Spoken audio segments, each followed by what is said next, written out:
അർജുൻ, നിങ്ങളെന്താ ഇവിടെ? നിങ്ങൾ ആരുവിന്റെ അടുത്തല്ലേ ഉണ്ടാവേണ്ടത്? ആരുവിന്റെ പെർഫോമൻസ് സ്റ്റാർട്ട് ചെയ്തോ?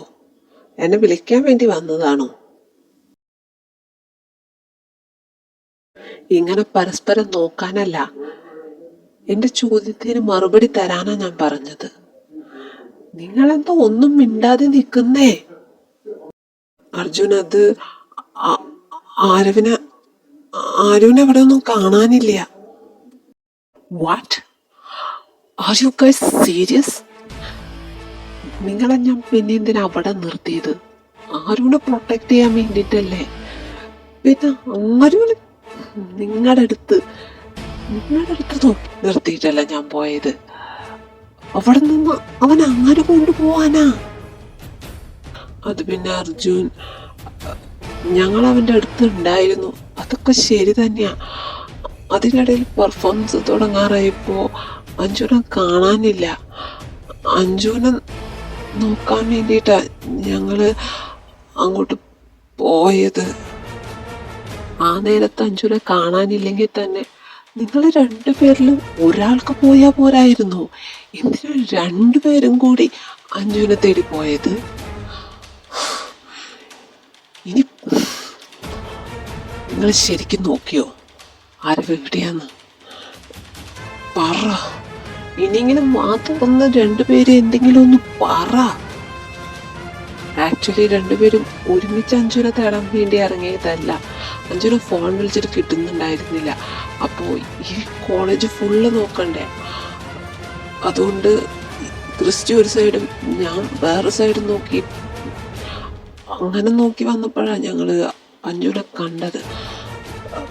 Sorry, it's our mistake. പിന്നെ ആരുവിനെ ഞങ്ങൾ എല്ലായിടത്തും നോക്കി, സ്റ്റേജ് ഫുള്ള് നോക്കി, ഓഡിറ്റോറിയം ഫുള്ള് നോക്കി, പക്ഷേ അവരവിടെയൊന്നുമില്ല. വിളിച്ചു നോക്കി, അവൻ്റെ ഫോൺ ഡ്രസ്സിംഗ് റൂമിലുണ്ടായിരുന്നു. ഓക്കെ, ഇനി പറഞ്ഞിട്ട് കാര്യമില്ല, സംഭവിക്കാനുള്ളതെല്ലാം സംഭവിച്ചു കഴിഞ്ഞല്ലോ. ഇനി നെക്സ്റ്റ് എന്ത് ചെയ്യാമെന്ന് തീരുമാനിക്കാം. അവിടെ നമുക്ക് പരിചയമില്ലാത്ത ആരെങ്കിലും ഏതെങ്കിലും സസ്പെക്റ്റ് ആയിട്ടോ എന്തെങ്കിലും നിങ്ങൾക്ക് തോന്നിയിരുന്നു? അല്ലെങ്കിൽ ആരെങ്കിലും കാണാൻ എന്തെങ്കിലും സംഭവിച്ചിരുന്നു? സസ്പെക്റ്റായിട്ട് ആരും കണ്ടില്ല, പക്ഷേ ഇതുമായിട്ട് ബന്ധപ്പെട്ടിട്ടാണോ എന്നറിയില്ല. ഒരു ഇൻസിഡന്റ് ഉണ്ടായിരുന്നു, അത് അഞ്ജുനെ കാണാതായതും അതുകൊണ്ടൊക്കെ തന്നെയാണ്. എന്ത് ഇൻസിഡന്റ്? അഞ്ജു സ്റ്റേജിലേക്ക് വരാത്തതിന് തന്നെ കാരണം ആ ജാൻവിയും ഫ്രണ്ട്സോ. അവര് എന്തൊക്കെയോ പറഞ്ഞിട്ട് അഞ്ജുനവിടെ പിടിച്ചു വെച്ചിരിക്കുകയായിരുന്നു. ഞങ്ങളവിടേക്ക് ചെന്നുകൊണ്ടാ അവരവളെ വിട്ടത്. എന്തോ അവളെ തട്ടിയിട്ടെന്നോ എന്തൊക്കെയോ പറയുന്നുണ്ടായിരുന്നു. പക്ഷെ അഞ്ജു പറയുന്നത് അവള് മനഃപൂർവ്വം തട്ടിയിട്ടതല്ല, ബാത്റൂമിലേക്ക് പോണ വഴി അവളൊന്ന് മുട്ടി അങ്ങനെ വീണതാണെന്നാ. ഇതെല്ലാം കൂട്ടി വായിക്കുമ്പോൾ ജാൻവി അവളുടെ ഡാഡിക്ക് വേണ്ടി, അപ്പോ സംശയിക്കണ്ട, അത് തന്നെയാ കാരണം. It's A trap. അവര് നമ്മളെ ട്രാപ്പ് ചെയ്യായിരുന്നു. കാരണം അഞ്ജുവിന് എന്തെങ്കിലും സംഭവിച്ചു കഴിഞ്ഞാൽ നമ്മുടെ എല്ലാവരും ശ്രദ്ധ ഓട്ടോമാറ്റിക്കലി അങ്ങോട്ട് തിരിയും. ആ സമയത്ത് അവർക്ക് ഗ്യാപ്പ് ഉണ്ടാക്കി ആരുവിനെ ഇവിടെ നിന്ന് കടത്താം. അവരത് തന്നെയാ ചെയ്തത്. അവരുടെ പ്ലാൻ വിജയിക്കുകയും ചെയ്തു. അവര് ആരുവിനെ വീട്ടില് ഞാൻ ഒരുത്തനെയും, എൻ്റെ ആരുവിൻ്റെ മേലെ ഒരു തരി മണ്ണ് വീണ കൊല്ലും ഞാൻ എല്ലാത്തിനെയും. അർജുൻ, എന്താ പ്ലാൻ? പ്ലാൻ പറയാം. അതിന് മുന്നേ അഞ്ജു സേഫ് അല്ലേ? നമുക്ക് ഇവിടെ നിന്ന് പോകണം. ഇനി ഈ കോളേജ് കമ്പൗണ്ടിൽ നമ്മൾ നിൽക്കേണ്ട ആവശ്യമില്ല. അഞ്ജു സേഫാണ്, അവൾ നമ്മുടെ കാറിലുണ്ട്. നമ്മൾ വീട്ടിലേക്കാണ് പോകുന്നത്. വീട്ടിലേക്ക് പോകണം. എന്നിട്ട് ഏട്ടനും ഏട്ടത്തെയും അഞ്ജുനും സേഫായ ഒരു സ്ഥലത്തേക്ക് മാറ്റണം. എന്നിട്ട് അവിടെ വെച്ച് നമുക്ക് തീരുമാനിക്കാം what is next. I think it will gonna big clash. ഇത്ര പെട്ടെന്ന് പ്രോഗ്രാം ഒക്കെ കഴിഞ്ഞ് നിങ്ങൾ വന്നു? ഏട്ടനെവിടെയാ? എന്താ എല്ലാവരുടെ മുഖത്തും ഒരു പരിഭ്രമം? എന്താ പറ്റിയേ ചേച്ചി? അത് പിന്നെ എല്ലാം പറയാം. ആദ്യം ഏട്ടനെ ഒന്ന് വിളിക്ക്. ആ, നിങ്ങൾ വന്നോ? ആരും എന്തേ? അവനെ കാണാനില്ലല്ലോ. അവൻ വന്നില്ലേ? ഏട്ടാ, അത് സീരിയസ് ആയിട്ടൊരു കാര്യം പറയാനുണ്ടായിരുന്നു. ഏട്ടനും ഏട്ടത്തിയും ഇത് കേട്ട് പേടിക്കൊന്നും ചെയ്യരുത്. ആ, എനിക്ക് ആദ്യം പറയാനുള്ളത് മുഴുവൻ കേൾക്കാം. എന്താ? നിങ്ങൾ പറഞ്ഞു. ഏട്ടാ, ഞാൻ ഭയപ്പെട്ടത് തന്നെ സംഭവിച്ചു. എൻ്റെ ജോലി കാരണം ആരുന് എൻ്റെ ശത്രുക്കള് എന്നോടുള്ള പക വീട്ടാൻ വേണ്ടി ആരുനെ കരുവാക്കി. അവരവനെ പിടിച്ചോണ്ട്. എന്താന്ന്? നീ നീ എന്താ പറഞ്ഞേ? എന്റെ എന്റെ ആരുന് എന്ത് പറ്റിയെന്നാ? അഞ്ജു, ഇവ പറയണത് ശരിയാണോ? ആരുന് അവരെന്തെങ്കിലുമൊക്കെ ഏട്ടാ, ഇതാ ഞാൻ പറഞ്ഞത്. ഇതൊന്നും കേട്ട് പരിഭ്രമിക്കരുത്. ഏട്ടന് എന്നെ വിശ്വാസമുണ്ടോ? പറ, ഏട്ടന് എന്നെ വിശ്വാസമുണ്ടോ? വിശ്വാസമുണ്ട്. എനിക്ക് നിന്നെ വിശ്വാസമാണ്. പക്ഷെ എന്നാലും എൻ്റെ കുട്ടി, അവരെന്തെങ്കിലുമൊക്കെ ചെയ്യൂ. ഞാനുള്ളിടത്തോളം ആരുനെ ഒരാളൊന്നും ചെയ്യില്ല.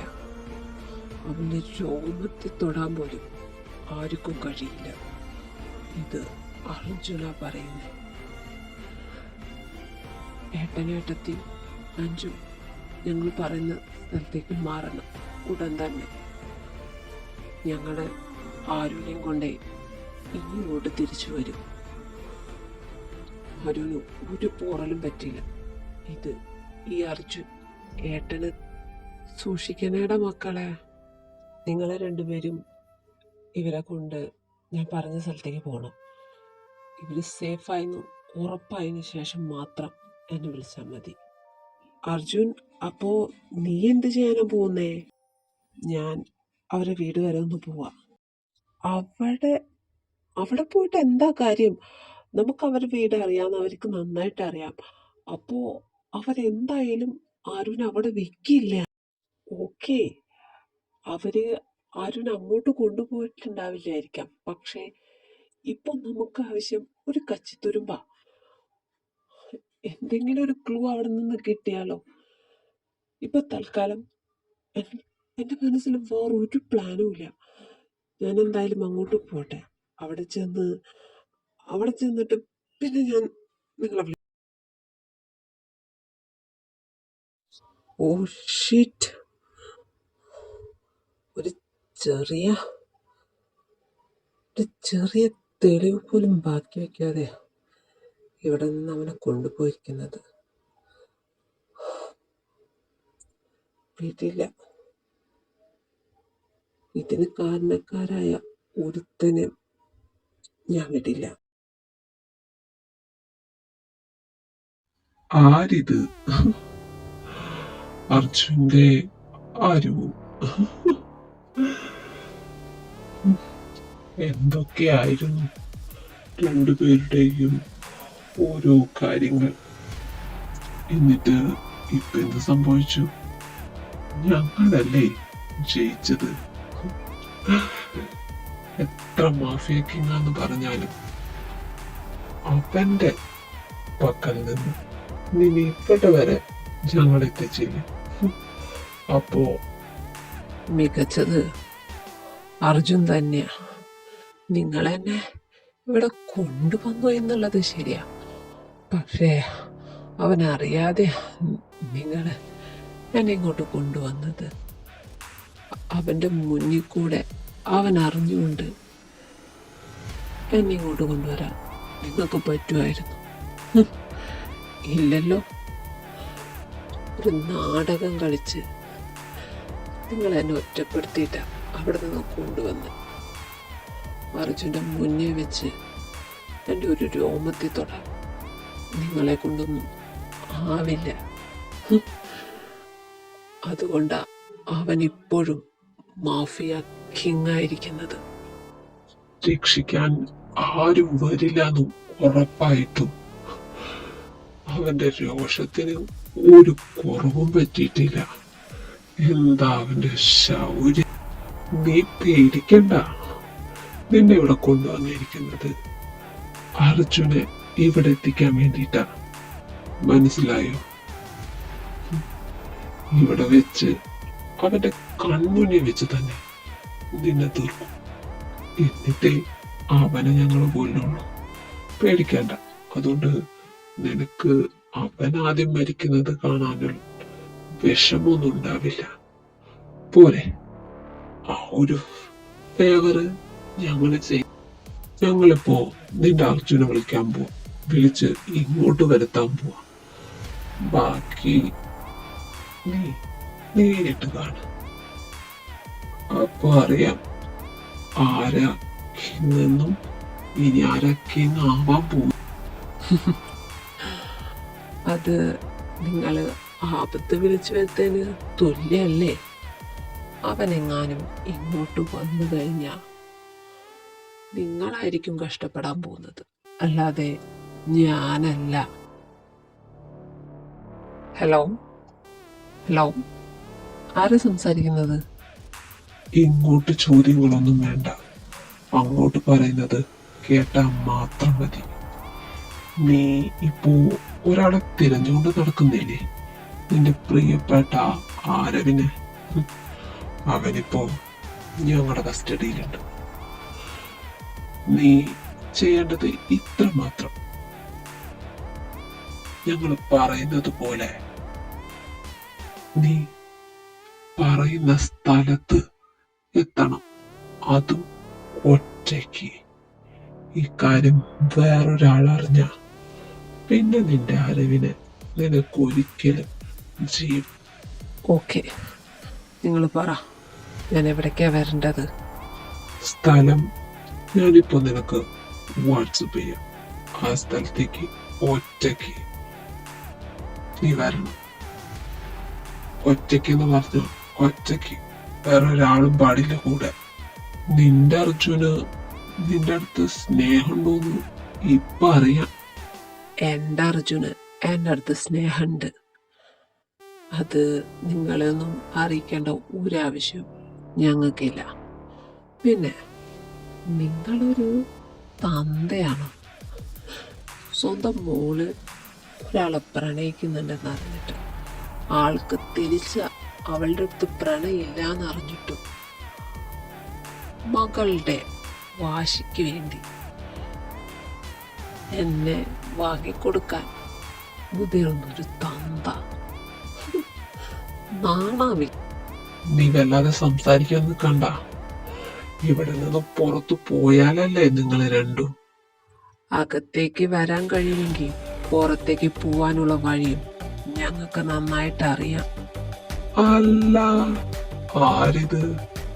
Mafia king, the great dawn of New York City, Mr. Arjun. എവിടെ? പടയൊന്നുമില്ലല്ലോ ബാക്കില്. ഒറ്റയ്ക്ക് വരാൻ പേടി. പേടിയെന്ന് പറഞ്ഞ സാധനം എന്റെ രക്തത്തിലില്ലാന്ന് നിങ്ങൾക്ക് നന്നായിട്ട് അറിയാലോ. വെറുതെ ആവശ്യമില്ലാത്ത കാര്യങ്ങൾ പറയാൻ നിൽക്കാൻ. നീ നിന്റെ ബോയ് ഫ്രണ്ടിനെ രക്ഷിക്കാനല്ലേ ഇങ്ങോട്ട് വന്നത്? എന്നിട്ട് നിന്റെ ശൗര്യത്തിന് ഒരു കുറവില്ലല്ലോ. അതും നിങ്ങളുടെ ശിങ്കടികളൊന്നും കൂടെ ഇല്ലാഞ്ഞിട്ട്. നമ്മളൊന്ന് വിചാരിച്ച ഇപ്പോ നിങ്ങളെ രണ്ടുപേരും ഇവിടെ മരിച്ചു വീഴും. മനസ്സിലായ? അതുകൊണ്ട് വാക്കുകൾ സൂക്ഷിച്ച് സംസാരിച്ചു. നിങ്ങൾക്ക് ഇപ്പോ എന്താ വേണ്ടത്? ആദ്യം അത് പറ. നിങ്ങളുടെ രണ്ടുപേരുടെയും ജീവൻ. അതെടുക്കാൻ വേണ്ടി തന്നെ നിങ്ങളെ രണ്ടുപേരും ഇവിടെ വിളിച്ചു വരുത്തിയത്. ഇവൻ മരിച്ചു കഴിഞ്ഞാ ഈ സാറിനും അതുപോലെ നീ മരിച്ചു കഴിഞ്ഞാ ഞങ്ങൾക്കും ഗുണമുണ്ടെന്ന് നിനക്ക് നന്നായിട്ട് അറിയാലോ. അതുകൊണ്ട് ഇപ്പോ നിന്റെ മുന്നില് ഞങ്ങൾ ഒരുപാട് തോറ്റിട്ടുള്ളതല്ലേ അർജുൻ. അതുകൊണ്ട് തന്നെ ഒരു പ്രാവശ്യം ഞങ്ങൾക്ക് ജയിക്കണ്ടേ. ആദ്യം അതുകൊണ്ട് ആരുവിനെ കൊല്ലുമ്പോ അവൻ മരിക്കുന്നത് നിന്നെ കൺമുന്നിൽ കാണണം. ഒന്നും ചെയ്യാൻ പറ്റാതെ നിസ്സഹായനായിട്ട് നീ മരിക്കണം. അത് ഞങ്ങൾക്ക് കാണണം.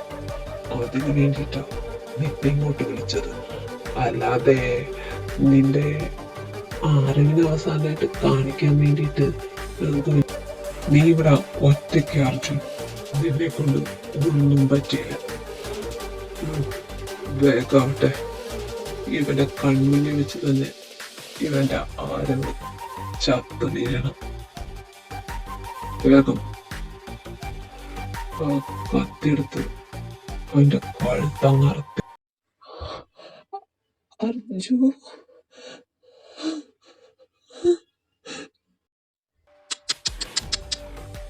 ഇതൊക്കെ കാണാൻ എല്ലാവരും ഉണ്ട്. പക്ഷേ ഈ ഒരു കാഴ്ച കാണാൻ ഏറ്റവും കൂടുതൽ ആഗ്രഹിച്ചത് ആരാ? ആള് ഇവിടെ ഇല്ലല്ലോ. എന്റെ മോള് അർജുൻ, ജാൻവി എവിടെ? അപ്പോ അതറിയാം. ബാക്കി എല്ലാവരും ഇവിടെ തന്നെയുണ്ട്. പക്ഷേ തന്റെ മോള് ഇവിടെ ഇല്ലാലേ. ഉണ്ടാവില്ല. അർജുൻ, എന്റെ മോളൊന്നും ചെയ്യരുത്. നിനക്ക് എന്താ വേണ്ടത്? ഏയ്, താൻ എന്തൊക്കെ പറയുന്നത്? അവൻ വെറുതെ ഓരോന്ന് പറയുന്നതാ. ആണോ? ഞാൻ വെറുതെ പറയുന്നതാണെന്ന് നിനക്ക് അത്രയ്ക്ക് ഉറപ്പുണ്ടോ? എങ്കി നീ അവളൊന്ന് വിളിച്ചു നോക്ക്. അർജുൻ, പ്ലീസ് കളിക്കരുത്. എനിക്ക് എന്റെ മോൾ മാത്രമേ ലോകത്തുള്ളൂ. അവളെന്ന് പറഞ്ഞാൽ എനിക്ക് ജീവനാ. അവൾക്ക് വേണ്ടി ഞാൻ എന്തും ചെയ്യും. അതുകൊണ്ട് പ്ലീസ് അവൾ നീ ഒന്നും ചെയ്യ. അപ്പോ തനിക്ക് തന്റെ മോള് അത്രയ്ക്ക് ജീവനാ. അവളൊന്നും ചെയ്യാൻ പാടില്ല അല്ലേ? ശരി. പക്ഷേ ആരു ആൻഡ് മീ ഇവിടെ നിന്ന് ഒരു കുഴപ്പം കൂടാതെ പുറത്തു പോയാലേ അവള് സേഫായിട്ട് നിങ്ങളുടെ അടുത്തേക്ക് എത്തും. അതിന് സമ്മതമാണെങ്കിൽ മാത്രം. സമ്മതാണ്. നിങ്ങളെ ഒന്നും ചെയ്യില്ല. പക്ഷേ എന്റെ മോള് എനിക്കൊരു പോറലും പറ്റാതെ തിരിച്ചു വേണം. നിങ്ങൾക്കിപ്പോഴും ജാൻവി എന്റെ കസ്റ്റഡിയിലാണെന്ന് വിശ്വാസമാവാത്തതുപോലെ ഉണ്ടല്ലോ. എങ്കിൽ ചെറിയൊരു ഫ്ലാഷ് ബാക്ക് പറയാം. അർജു, എന്തായടാ, വല്ല ക്ലൂവും കിട്ടിയാ? ഇല്ലടാ. അവരെ 3 പേരും സേഫായിട്ട് എത്തിച്ചില്ലേ? ഇനി ഞാൻ പറയുന്നത് കേക്ക്. ഇതിനെല്ലാം കാരണം ആ ജാൻവിയ. അവളെ അങ്ങ് പോക്കിയേക്ക്. അർജുൻ, എന്റെ മോളൊന്നും ചെയ്യരുത്. ഞാൻ എന്ത് വേണേലും ചെയ്യാം. നിങ്ങൾ രണ്ടാക്കൂടൊന്ന് പോവാം. നിങ്ങൾ രണ്ടുപേരെയും ആരും ഒന്നും ചെയ്യില്ല. ഞാൻ വാക്ക് തരുന്നു. ഞാൻ ഇവിടെ എത്തുന്നത് വരെ വിചാരിച്ചിരുന്നത് ആരുനെയും കൊണ്ട് ഒരു കുഴപ്പവും ഉണ്ടാക്കാതെ ഇവിടെ നിന്ന് പോകാം എന്ന് തന്നെ. പക്ഷേ ഇവിടെ വന്ന് ആരുന്റെ മുഖത്തെ ഈ പാടുകളും അവന്റെ നെറ്റിയിലത്തെ ചോരയും കണ്ടപ്പോൾ ഞാനൊരു കാര്യം തീരുമാനിച്ചു. എന്താണെന്നില്ലേ, അങ്ങനെ അങ്ങ് പോയാൽ ശരിയാവില്ല. നിങ്ങള് തന്നത് ഞങ്ങൾക്ക് ആരുടെയും ഒന്നും ആവശ്യമില്ല. അപ്പോ അത് പലിശ സഹിതം തിരിച്ചു തരാൻ ഞാൻ ആഗ്രഹിക്കുന്നു. സോ ഇപ്പോ ഇവിടെ നിന്ന് ഞാൻ പോകണമെങ്കിൽ നിങ്ങൾ ആരുടെ കൊടുത്ത് തിരിച്ച്. അർജുൻ, നീ അതിന് മുതിർന്നു കഴിഞ്ഞാൽ ഇവിടെ മറ്റു പലതുമായിരിക്കും സംഭവിക്കുക. ആയിക്കോട്ടെ, പക്ഷെ നിങ്ങൾ ചെയ്തതിന് പാരിതോഷികം തരാതെ ഈ അർജുൻ ഇവിടെ നിന്ന് പോവില്ല. പിന്നെ ഞാനിവിടെ ഒറ്റയ്ക്ക വന്നെങ്കിൽ ഇവിടെ നിന്ന് തിരിച്ചു പോവാനും എനിക്ക് ആരുടെയും സഹായം വേണ്ട. ഞാൻ ഇങ്ങോട്ട് വന്നിട്ടുണ്ടെങ്കിൽ എൻ്റെ ആരവിനെയും കൊണ്ട് ഞാനിവിടെ നിന്ന് പോവും. മനസ്സിലായോ? And the game is begins.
നിങ്ങളെ രണ്ടുപേരെയും ഞാൻ കുറെ കാലമായിട്ട് വെറുതെ വിട്ടുകൊണ്ടിരിക്കുക. നന്നാവണമെങ്കിൽ നന്നായിക്കോട്ടെ എന്ന് കരുതി. പക്ഷേ ഓരോ പ്രാവശ്യം നന്നാവാൻ പറഞ്ഞു വിടുമ്പോഴും പിന്നീട് അതിലും മോശമായിട്ടാണ് നിങ്ങൾ എൻ്റെ അടുത്തേക്ക് തിരിച്ചു വരുന്നത്. സോ ഈ പ്രാവശ്യം നിങ്ങൾ തൊട്ടത് എൻ്റെ ജീവനെ തന്നെയാണ്. അതുകൊണ്ട് ഇനി നിങ്ങൾക്കൊരു മാപ്പ് എൻ്റെ ഭാഗത്ത് നിന്ന് ഉണ്ടാവില്ല. സോ ഈ ജന്മത്തിലെ എല്ലാ പാപങ്ങൾക്കുള്ള ശിക്ഷയായിട്ട് നിങ്ങൾക്ക് രണ്ടുപേരെയും ഞാൻ അർജുൻ മതി, വാ പോവാം. ഡോ തന്നെ തൽക്കാലം ഞാൻ വെറുതെ വിടാം. മര്യാദയ്ക്ക് നിന്നോളണം. ആ മോളെ മര്യാദയ്ക്ക് നിർത്തിക്കൊള്ളണം. ഇനി എൻ്റെയോ ആരവിൻ്റെയോ ലൈഫിലേക്ക് നിങ്ങൾ അച്ഛനും മോളും എങ്ങാനും കയറി വന്ന ഈ കണ്ടല്ലോ, ഇവർക്ക് സംഭവിച്ച അതേ അവസ്ഥ തന്നെയായിരിക്കും നിങ്ങൾക്ക് രണ്ടുപേർക്കും. അതോർത്ത് ആരു മോനെ, നിനക്കൊന്നും പറ്റിയില്ലല്ലോടാ? ഇല്ല ഏട്ടാ, എനിക്ക് കുഴപ്പമൊന്നുമില്ല. അർജുനുണ്ടല്ലോ, അവനെനിക്ക് ഒന്നും സംഭവിക്കാൻ വിടില്ല. ഏട്ടൻ പേടിക്കും. എനിക്ക് ഉറപ്പുണ്ടായിരുന്നു ഇവൻ നിന്നെ ഒരു കുഴപ്പം കൂടാതെ ഇങ്ങോട്ട് കൊണ്ടുവരുമെന്ന്. എന്തായാലും ആർക്കൊന്നും പറ്റിയില്ലല്ലോ, സമാധാനം. ഇനി ഇനി നിങ്ങളുടെ അടുത്ത പരിപാടി എന്താ? ഏട്ടാ, ഞങ്ങൾ തിരിച്ച് ന്യൂയോർക്കിലേക്ക് പോവാം.